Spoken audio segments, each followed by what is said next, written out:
Hello guys, welcome back to Roald Dahl's Matilda.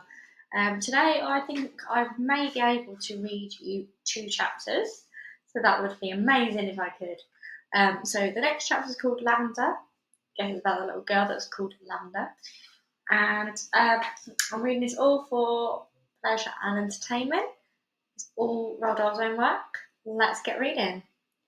Lavender. In the middle of the first week of Matilda's first term, Miss Honey said to the class, I have some important news for you, so listen carefully. You too, Matilda, put that book down for a moment and pay attention. Small, eager faces looked up and listened. It's the headmistress' custom, Miss Honey went on, to take over the class for one period each week. She does this with every class in the school, and each class has a fixed day and a fixed time. Ours is always 2 o'clock on Thursday afternoons, immediately after lunch. So tomorrow at 2 o'clock Miss Trunchbull will be taking over from me for one lesson. I shall be here as well, of course, but only as a silent witness. Is that understood? Yes, Miss Honey, they chirped. A word of warning to you, Miss Honey said. The headmistress is very strict about everything. Make sure your clothes are clean, your faces are clean, and your hands are clean. Speak only when you're spoken to. When she asks you a question, stand up at once before you answer it. Never argue with her, never answer back, never try to be funny. If you do, you will make her angry, and when the headmistress gets angry, you had better watch out. You could say that again, Lavender murmured. I am quite sure, Miss Honey said, that she will be testing you on what you are meant to have learned this week, which is your 2 times table. So I strongly advise you to swat it up when you get home tonight. Get your mother or father to hear you on it. What else will she test us on? Someone else asked. Spelling, Miss Honey said. Try to remember everything you have learned these last few days. And one more thing, a jug of water and a glass must be always on her table when the headmistress comes in. She never takes a lesson without that. Now who will be responsible for seeing it's there? I will, Lavender said at once. Very well, Lavender, Miss Honey said. It will be your job to go to the kitchen and get the jug and fill it with water and put it on the table here, with a clean empty glass just before the lesson starts. What if the jug's not in the kitchen? Lavender asked. There are a dozen headmistresses' jugs and glasses in the kitchen, Miss Honey said. They are all used all over the school. I won't forget, Lavender said. I promise I won't. Already Lavender's scheming mind was going over the possibilities that this water jug job had opened up for her. She longed to do something truly heroic. She admired the older girl Hortensia's distraction for daring deeds that she had performed in the school. She also admired Matilda, who had sworn to secrecy about the parrot job she had brought off at home, and also her great hair oil switch, which had bleached her father's hair. It was her turn now to become a heroine of if only she could come up with a brilliant plot.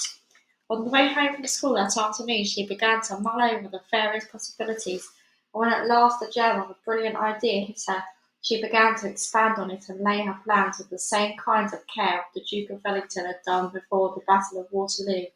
Admittedly, the enemy on this occasion was not Napoleon, but you would never have got anyone at Crunchen Hall to admit that the headmistress was a less formidable foe than the famous Frenchman.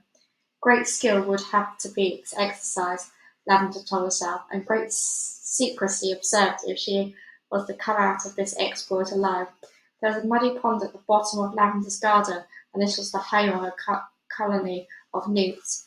The newt, although fairly common in the English ponds, is not often seen by ordinary people, because it is a shy and murky creature. It is an incredibly ugly, gruesome-looking animal, rather like a baby crocodile, but with a shorter head. It is quite harmless, but doesn't look it. It is about 6 inches long and very slimy, with greenish-grey skin on top and an orange-coloured belly underneath. It is, in fact, an amphibian, which can live in or out of water. That evening Lavender went to the bottom of the garden determined to catch a newt. They are swiftly moving animals and not easy to get hold of. She lay on the bank for a long time, waiting patiently until she spotted a whopper. Then, using her school hat as a net, she swooped and caught it. She had lined her pencil box with pondweed, ready to receive the creature, but she discovered that it was not easy to get the newt out of the hat and into the pencil box. It wriggled and squirmed like a quicksilver, and apart from that, the box was only just long enough to take it. When she did get in at last, she had to be careful not to trap its tail in the lid when she slid it closed. A boy next door, called Rupert Entwistle, had told her that if you chopped off a newt's tail, the tail stayed alive and grew into another newt 10 times bigger than the first one. It could be the size of an alligator. Lavender didn't quite believe it, but she was not prepared to risk it all happening. Eventually, she managed to slide the lid off the pencil box right home, and the newt was hers. Then, on second thought, she opened the lid just a tiny fraction so that the creature could breathe. The next day, she carried her secret weapon to her school in her satchel. She was tingling with excitement. She was longing to tell Matilda about her plan of battle. In fact, she wanted to tell the whole class, but she finally decided to tell nobody. It was better that way, because then no one, even when put under the most severe torture, would be able to name her as the culprit. Lunchtime came. Today was sausages and baked beans, Lavender's favourite, but she couldn't eat it. "Are you feeling all right, Lavender?" Miss Haley asked from the head of the table. "I had such a huge breakfast," Lavender said. "I really couldn't eat a thing."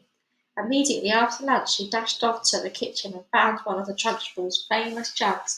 It was a large bulging thing made of blue glazed pottery.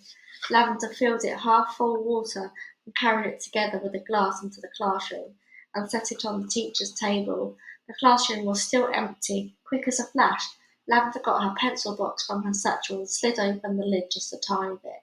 The newt was lying quite still. With a great care, she held the box over the neck of the jug and pulled the lid fully open and tipped the newt in. There was a plop as it landed in the water.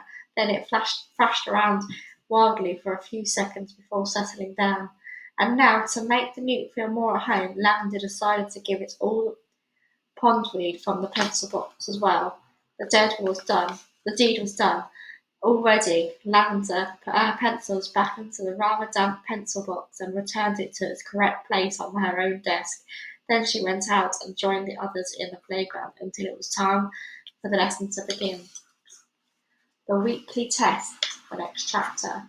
At 2 o'clock sharp, the class assembled, including Miss Honey, who noted that the jug of water in the glass was the proper place. Then she took up the position standing right at the back. Everyone waited. Suddenly in marched a gigantic figure of the headmistress in a belted smock and green breeches. "Good afternoon, children," she barked. "Good afternoon, Miss Trunchbull," they chirped.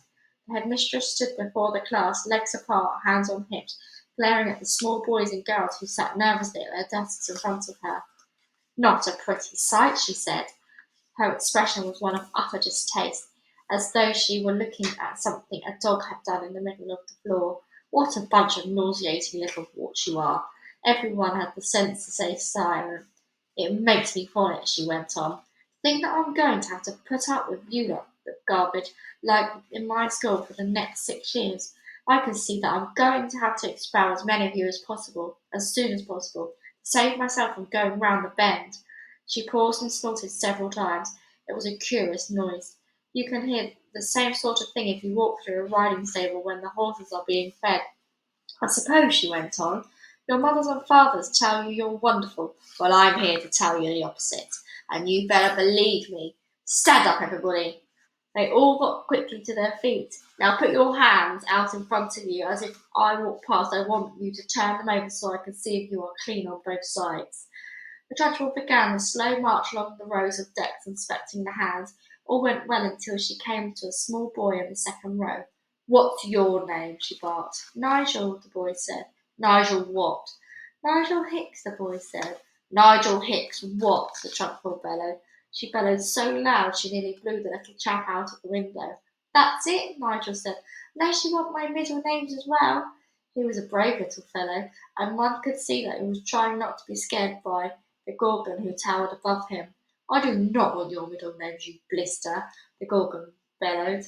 "What is my name?" "Miss Trunchbull," Nigel said. "Then use it when you address me. Now then, let's try again. What is your name?" "Nigel Hicks, Miss Trunchbull," Nigel said. "That's better," the Trunchbull said. "Your hands are filthy, Nigel. When did you last wash them?" "Well, let me think," Nigel said. "That's rather difficult to remember exactly. It could have been yesterday, or it could have been the day before." Trunchbull's whole body and face seemed to swell up as though she were being inflated by a bicycle pump. "I knew it," she bellowed.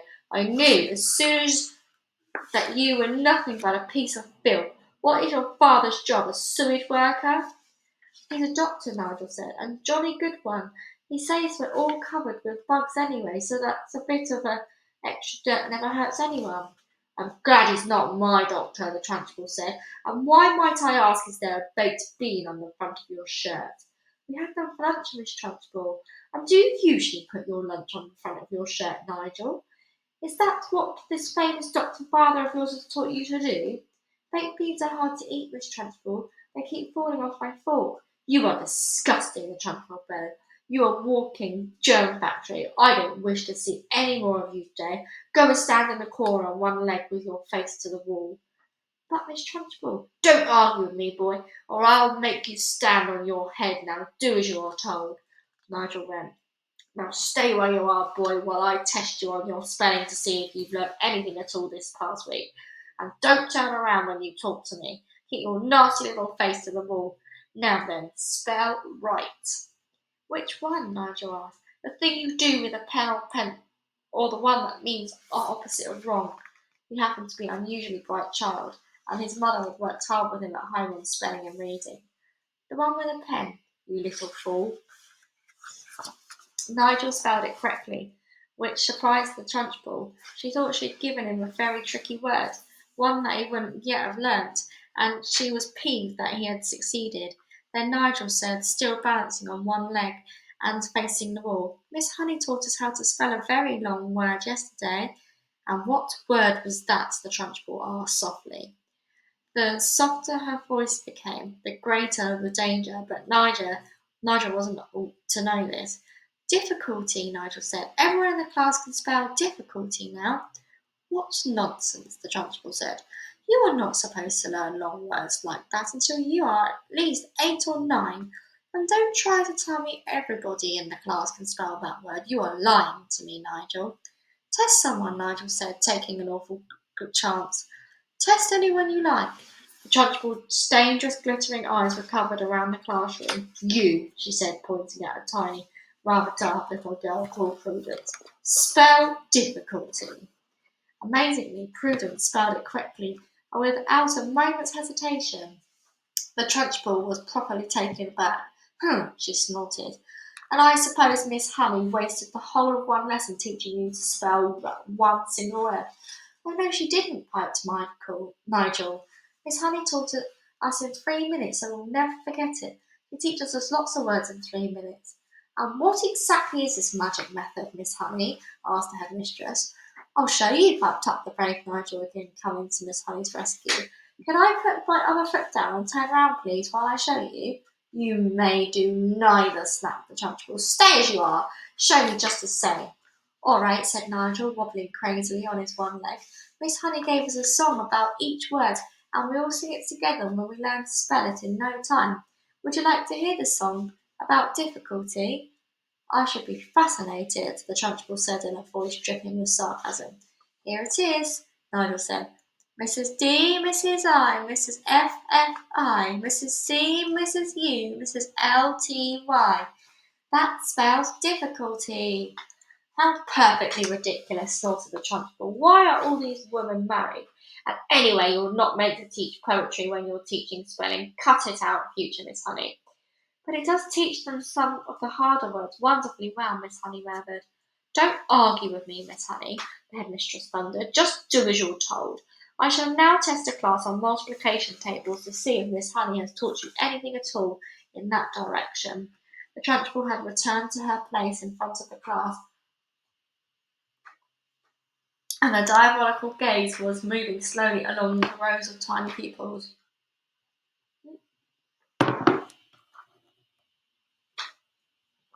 You, she barked, pointing to a small boy called Rupert in the front row. What is 2 sevens? 16, Rupert answered with a foolish abandon. The Trunchbull started advancing, slow and soft-footed, upon Rupert in the manner of a tigress stalking a small deer.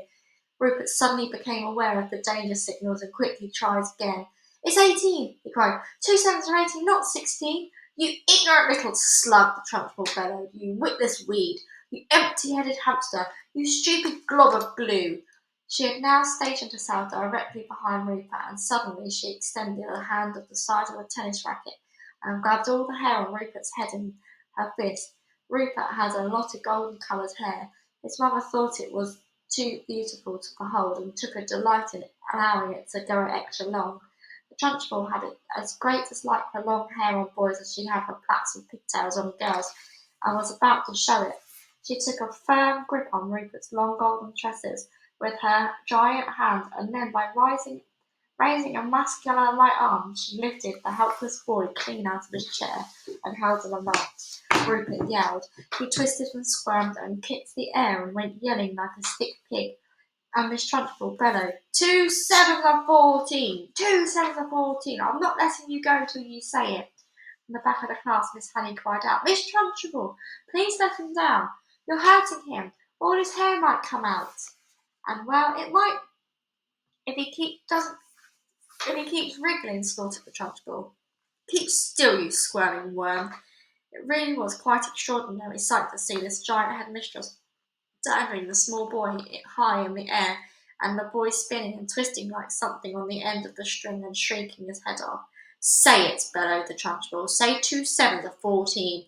Hurry up, or I'll start jerking you up and down, and then your hair really will come out, and we'll have enough of it to stuff a sofa. Get on with it, boy.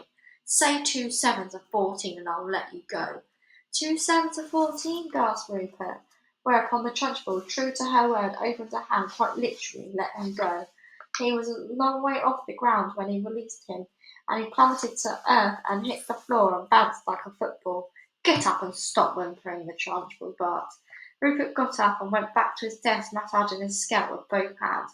The Trunchbull returned to the front of the class. The children sat there hypnotised. None of them had seen anything quite like this before.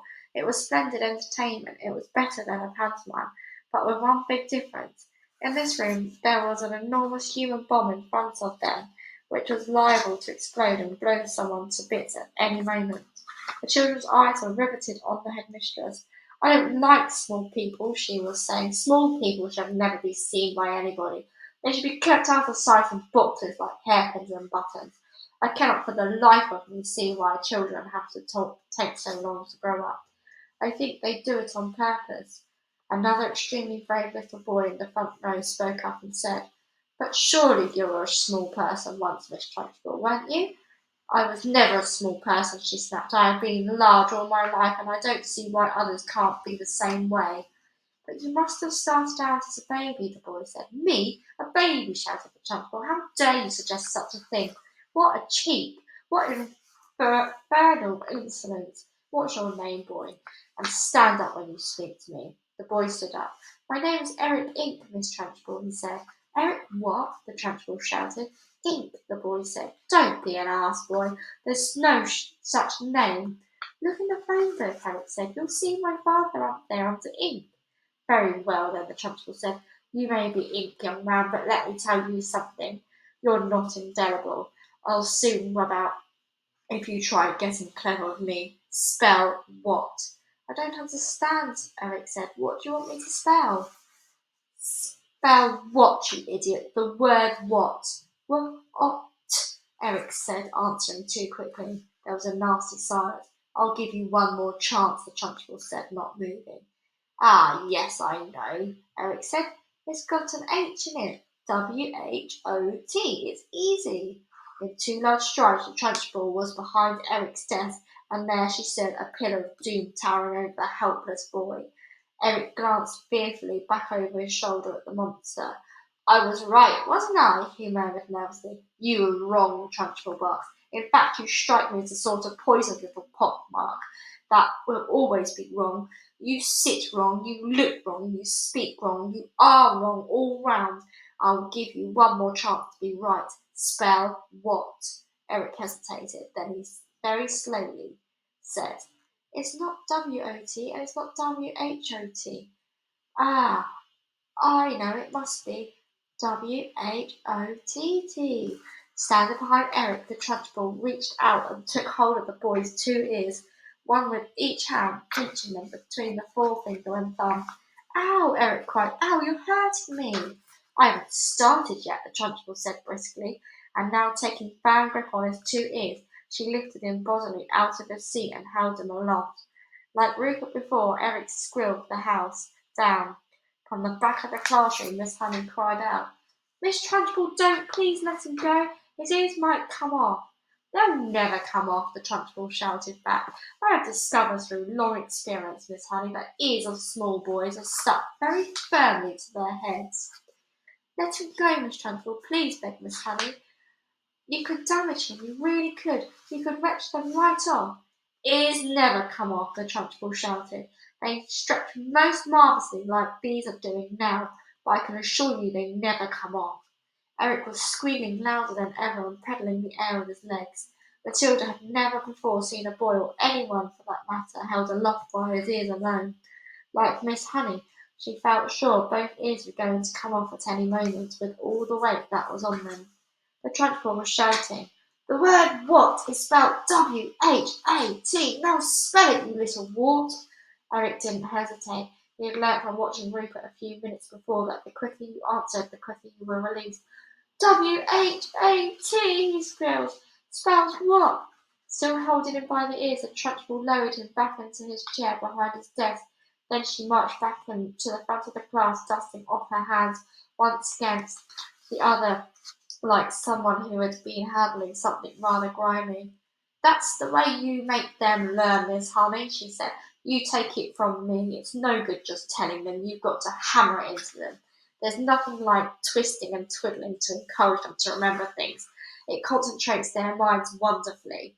"You could do them permanent damage, Miss Trunchbull," Honey cried out. "Oh, I have. I'm quite sure I have," the Miss Trunchbull answered, grinning. "Eric's ears have stretched quite considerably in the last couple of minutes. They'll be much longer now than they were before. There's nothing wrong with that, Miss Honey. It'll give him interesting pixie look for the rest of his life." "But, Miss Trunchbull—" "Oh, do shut up, Miss Honey. You're as wet as any of them. If you can't cope in here, then you have to go and find a job in some cotton wool private school for rich brats.